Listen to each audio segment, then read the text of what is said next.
Hello guys, मेरा नाम है मीको और आप लोग देख रहे हो मीको ट्यूब। चलिए क्रेजी लेवलिंग सिस्टम के एपिसोड 1 को शुरू करते हैं। तो गाइस, एपिसोड की शुरुआत होती है हेवनली प्लेस से, जो ड्रैगन एम्पायर के नॉर्थ में लोकेटेड होता है। और यहाँ पर कई सेंचुरीज से एक ओल्ड टेम्पल स्नो माउंटेन्स में मौजूद होता है।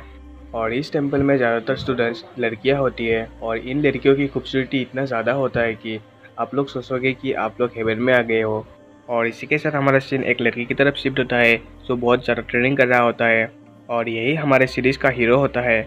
और वो ट्रेनिंग करते हुए बहुत ज़्यादा थक जाता है और कहता है कि ब्लड एनर्जी के बिना मैं कल्टिवेट नहीं कर सकता। और गाइस, ये ब्लड एनर्जी दरअसल एनर्जी की तरह होता है। जिसने मेरे दूसरे सीरीज़ को देखा होगा उसे पता ही होगा। और इसी के साथ वो लड़का दोबारा से ट्रेनिंग करने लगता है और कहता है कि ये शायद इसलिए होगा क्योंकि मैं ज़्यादा हार्ड वर्क नहीं करता। कम ऑन यार, मैं ये कर सकता हूँ। पर प्रैक्टिस की थोड़ी ही देर बाद वो बहुत ज़्यादा एग्जॉस्टेड हो जाता है और वो इतना थक जाता है कि उसके पास खड़े होने के लिए भी एनर्जी नहीं बचती। और वो उसके हाथ कांपने लगते हैं और वो अपने लांच का सहारा लेकर कहता है कि अरे यार, मेरी तो पूरी एनर्जी निकल गई, अब तो मैं खड़ा भी नहीं रह सकता। और उसके हाथ से उसका हथियार गिर जाता है और वो ज़मीन पर बैठकर खांसने लगता है। और तभी हम देखते हैं कि वहाँ पर एक लड़की आ जाती है और वो उसको यंग मास्टर कहकर बुलाती है।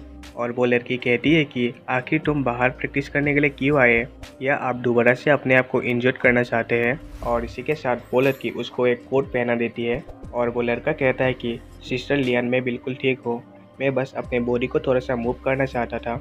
और वो लड़की कहती है कि आप हेवनली पैलेस के यंग मास्टर हो, आखिर आप अपने बॉडी का ध्यान क्यों नहीं रखते। और वो लड़का अपने सिस्टर की मदद से खड़ा हो जाता है। और तभी वो लड़की कहती है कि मास्टर ने मुझे कहा है कि मैं आपको ग्रेट हॉल तक ले जाऊँ। अगर मास्टर आपको इस हालत में देखेंगे तो वो बहुत ज़्यादा उदास हो जाएगी। और आखिरकार आपको मुझे कितना बार कहना होगा कि जिससे आप मेरी बातें सुने। और वो कहता है कि सिस्टर जेवलियान, मेरे पास ब्लड एनर्जी नहीं है, अगर मैं ऐसे ही प्रैक्टिस करता रहा तो मैं मारा जाऊंगा।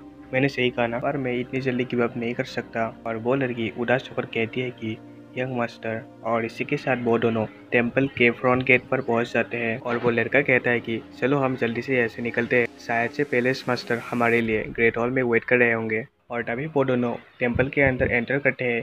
तभी कुछ लड़कियां कहती है कि क्या ये वही है, और दूसरी लड़की कहती है कि आखिर वो यहाँ पर दोबारा क्या कर रहा है। और बहुत सारी लड़कियां उसको एक इंसल्टिंग नज़र के साथ देखते हैं। और तभी एक लड़की कहती है कि मुझे पता नहीं कि हमारी मास्टर आखिर इस कचरे के साथ क्या करते हैं। और हम देखते कि वो दोनों डॉर्म रूम के पास पहुंच जाते हैं और वहाँ पर बहुत सारे स्टूडेंट्स होती है। और तभी एक लड़की कहती है कि ये इसलिए क्योंकि हमारी मास्टर उसकी आंट है।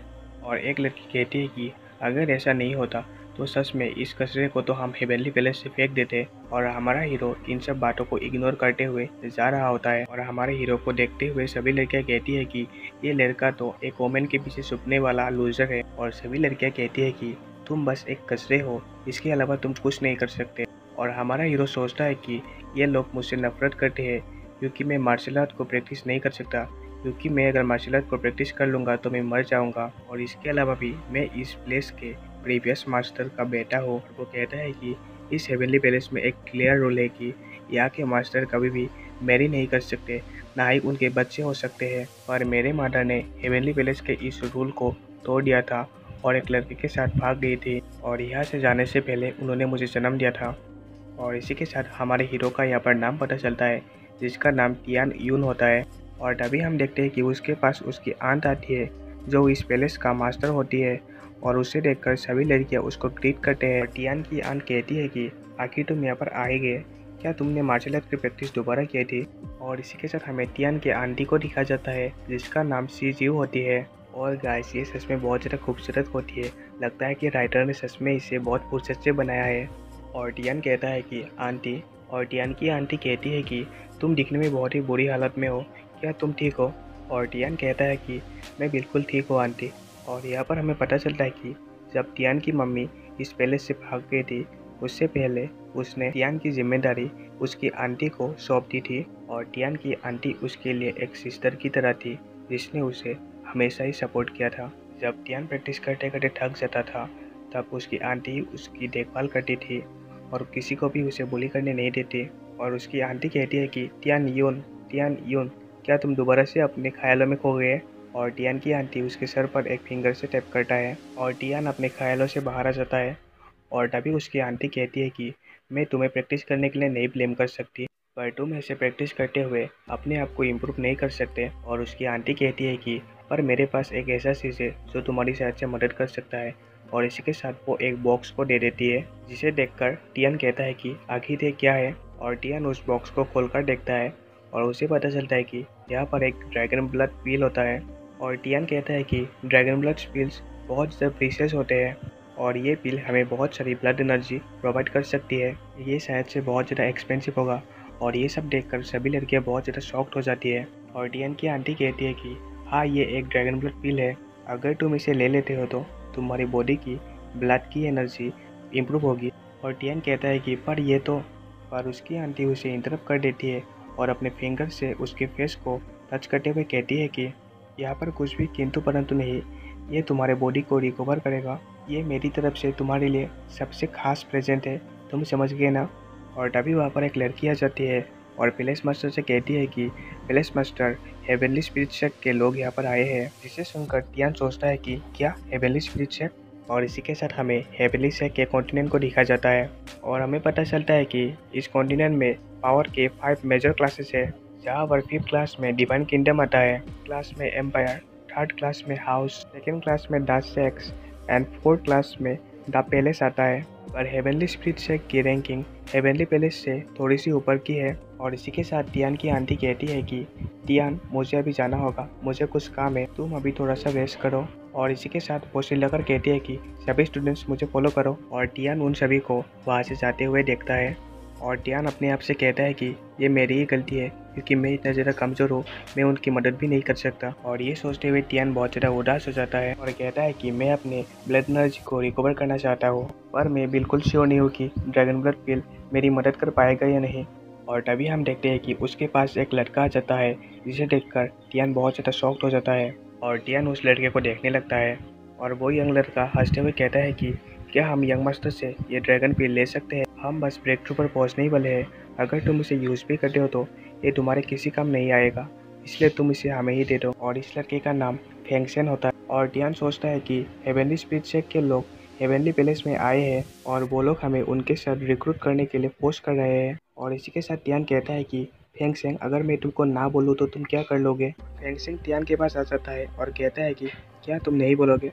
तुम्हें क्या लगता है कि तुम हमारे साथ सर्वाइव कर पाओगे, क्योंकि एक पैलेस मास्टर तुम्हें प्रोटेक्ट करता है? तुम बस एक कचरे हो, तुम भगोड़े की औलाद हो, हमसे टकराने की तुम हिम्मत भी मत करना। और इसी के साथ फेंगसेन टियान की तरफ एक जोरदार पंच लगाते हुए कहता है कि तुम जीकर थक गए हो, क्या तुम यहाँ पर मरना चाहते हो? और वो जोरदार पंच टियान के गाल पर लगता है और टियान डर के मारे ऐसे कहकर चिल्लाता है। और इसी के साथ टियान जमीन पर गिर जाता है और टियान का बॉक्स जमीन पर गिर जाता है और उस बॉक्स से ड्रैगन ब्लड पिल बाहर निकल आता है, जिसे देखकर फेंगसेन का दोस्त बहुत ज़्यादा खुश हो जाता है और कहता है कि ये तो वही पिल है। और इसे देखकर टियान कहता है कि अरे नहीं, ये क्या हो गया? और इसे देखकर फेंग हंसते हुए कहता है कि ये तो एक हाई क्वालिटी का ब्लड पिल है। और फेंग अपने हाथ से उसे उठाने के लिए जाता है और कहता है कि अब से ये मेरा है। और तभी टियान उसके हाथ को पकड़ लेता है और कहता है कि अपने गंदे हाथों को इससे दूर रखो। और इसी के साथ टियान उस पिल को खा लेता है और टियान उस पिल को चबाते हुए पूरी तरह से खा लेता है। और इसे देखकर फेंगसेन और उसके दोस्त बहुत ज़्यादा गुस्से में आ जाते हैं और फेंगसेन गुस्से से कहता है कि आखिर तुम्हारी हिम्मत कैसे हुई मेरे ड्रैगन ब्लड पिल को खाने की?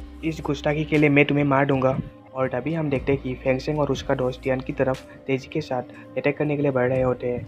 और टियान जमीन पर बैठा होता है और कहता है कि आओ तुम मेरे पास। और हम देखते हैं कि टियान बहुत ज़्यादा इंजर्ड होता है और कहता है कि अगर मैं मर भी गया तो फिर भी मैं इसे तुम्हें नहीं दूंगा। और इसी के साथ टियान के सामने एक ब्लू स्क्रीन ओपन होता है और वहाँ पर उसे दिखाया जाता है कि प्लेयर टियान यून, तुमने सक्सेसफुली क्रेजी लेवलिंग सिस्टम को एक्टिवेट कर लिया है। और हम देखते हैं कि टियान को सब कुछ अजीब सा दिख रहा होता है और वो कहता है कि आखिर यहाँ पर क्या हो रहा? मुझे ऐसा लग रहा है कि जैसे कि टाइम बिल्कुल स्टॉप हो गया है। और इसी के साथ टियान के सामने वो ब्लू स्क्रीन दोबारा से अपीयर हो जाता है और उसे कहा जाता है कि तुमने एक्सपीरियंस वैल्यू को गेन कर लिया है। और टियान को कुछ भी समझ में नहीं आ रहा होता। और इसी के साथ टियान के सामने वो ब्लू स्क्रीन दोबारा से अपीयर हो जाता है और उसे कहा जाता है कि वो बॉडी रिफाइनिंग स्टेज तक पहुंच गया है। और इसी के साथ टियान कुछ ही टाइम के बाद बॉडी रिफाइनिंग के सेकंड स्टेज तक भी पहुंच जाता है।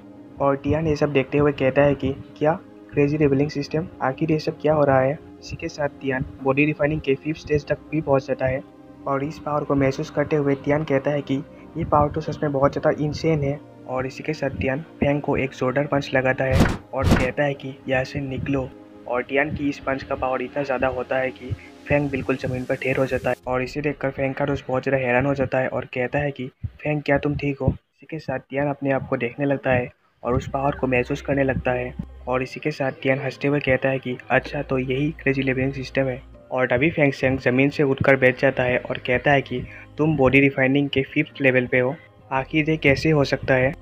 और यहाँ पर हमें पता चलता है कि इस वर्ल्ड में ग्रेड्स को किस किस कैटेगरी में डिवाइड किया गया है। जिस तरह कल्टिवेटर गॉड में ग्रेड 1 से ग्रेड 10 होता है और उसके बाद रेलम ब्रेक्स होते हैं, इसी तरह यहाँ पर भी body refining stage, spirit refining stage, dan concentration stage, spiritual dan stage, dance transformation stage, void spirit stage, spiritual king stage, saint king stage और लास्ट में डिवाइन किंग स्टेज होता है। और टियान कहता है कि पर ये इम्पॉसिबल नहीं है, आखिर तुम अपने साथ क्यों ट्राई नहीं करते इस। और फेंगसेंग कहता है कि मैंने कभी सोचा भी नहीं था कि एक ड्रैगन पेल से ही इतना ज़्यादा पावर बढ़ सकता है।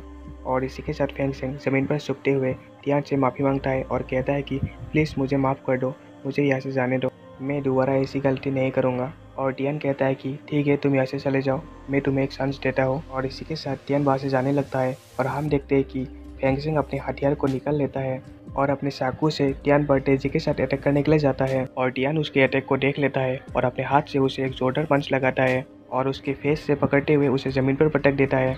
और टियान उसके हाथ को मरोड़ते हुए उसके चाकू से ही उसे मार देता है और दूसरे पल टियान उसको एक जोरदार किक लगाता है और इस किक की इम्पैक्ट से फेंग पीछे की तरफ चला जाता है और वहाँ पर वो मर जाता है। और फेंगसेंग का दोस्त इसे देखकर बहुत ज़्यादा डर जाता है और कहता है कि फेंगसेंग क्या तुम ठीक हो। और टियान कहता है कि इसके शॉट के आगे पॉइजन लगा हुआ था। और इसके साथ टियान के सामने वो ब्लू स्किन दोबारा से पॉप अप होता है और टियान को कहा जाता है कि तुमने सक्सेसफुली फेंगसेंग को मार दिया है और इसके रिवॉर्ड में तुम्हें eagle claw technique, falling feather shot technique और रिकवरी पिल्स मिले हैं। और ये सब रिवॉर्ड टियान को अपने ब्लू स्किन पर डिस्प्ले होता है और टियान सोचता है कि क्या मुझे ट्रेजर मिला, अच्छा तो मैं अगर मॉन्स्टर को मारूंगा तो मुझे ट्रेजर्स मिलेगा। और इसी के साथ हम ब्लू स्किन में टियान के इन्फो को देखते हैं, जहाँ पर टियान की लेवल 5 होती है और experience value 300 out of 1000, crazy value 5 points, कम्फू, non skills, eagle claw technique और फॉलिंग फेदर शॉट टेक्निक और स्किल मेडेस मोड लेवल 1। और टियान अपने ब्लू स्क्रीन को देखते हुए खुश होता है और कहता है कि ये तो बिल्कुल गेम की तरह है, ये तो मेरे लिए बहुत ही आसान होगा और इससे मैं बहुत ज़्यादा इम्प्रूव भी कर पाऊँगा।